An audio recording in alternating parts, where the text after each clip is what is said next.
Avant de quitter le monde, le bon Dieu me donna la consolation de contempler de près des âmes d'enfants. Étant la plus petite de la famille, je n'avais jamais eu ce bonheur. Voici les tristes circonstances qui me le procurèrent. Une pauvre femme, parente de notre bonne, mourut à la fleur de l'âge, laissant 3 enfants tout petits. Pendant sa maladie, nous prîmes à la maison les 2 petites filles, dont l'aînée n'avait pas 6 ans. Je m'en occupais toute la journée, et c'était un grand plaisir pour moi de voir avec quelle candeur elles croyaient tout ce que je leur disais. Il faut que le saint baptême dépose dans les âmes un germe bien profond, des vertus théologales, puisque dès l'enfance elles se montrent déjà, et que l'espérance de bien futur suffit pour faire accepter des sacrifices. Lorsque je voulais voir mes 2 petites filles bien conciliantes l'une pour l'autre, au lieu de promettre des jouets et des bonbons à celle qui céderait à sa sœur, je leur parlais des récompenses éternelles que le petit Jésus donnerait dans le ciel aux petits enfants sages. L'aîné, dont la raison commençait à se développer, me regardait avec des yeux brillants de joie, me faisait 1000 questions charmantes sur le petit Jésus et son beau ciel, et me promettait avec enthousiasme de toujours céder à sa sœur. Elle disait que jamais de sa vie elle n'oublierait ce que lui avait dit la grande demoiselle, car c'est ainsi qu'elle m'appelait.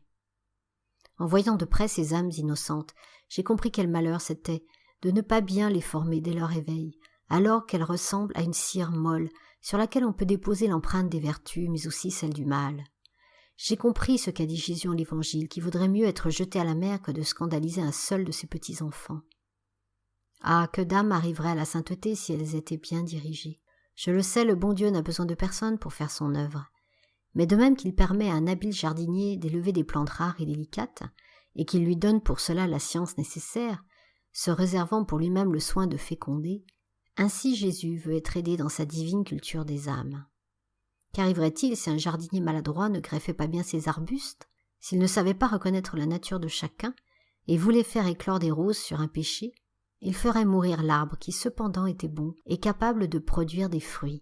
C'est ainsi qu'il faut savoir reconnaître dès l'enfance ce que le bon Dieu demande aux âmes et seconder l'action de sa grâce sans jamais la devancer ni la ralentir. Comme les petits oiseaux apprennent à chanter en écoutant leurs parents, de même les enfants apprennent la science des vertus, le chant sublime de l'amour divin, auprès des âmes chargées de les former à la vie. Je me souviens que parmi mes oiseaux, j'avais un serin qui chantait à ravir. J'avais aussi un petit linot auquel je prodiguais des soins maternels, l'ayant adopté avant qu'il ait pu jouir du bonheur de sa liberté.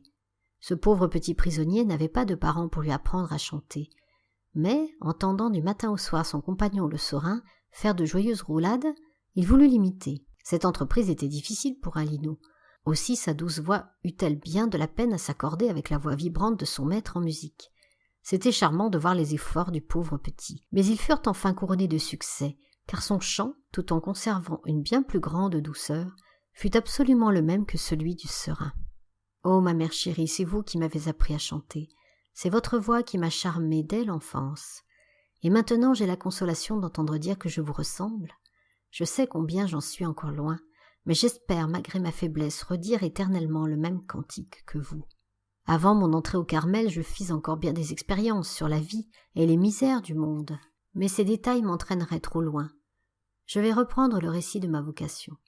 Le 31 octobre fut le jour fixé pour mon voyage à Bayeux.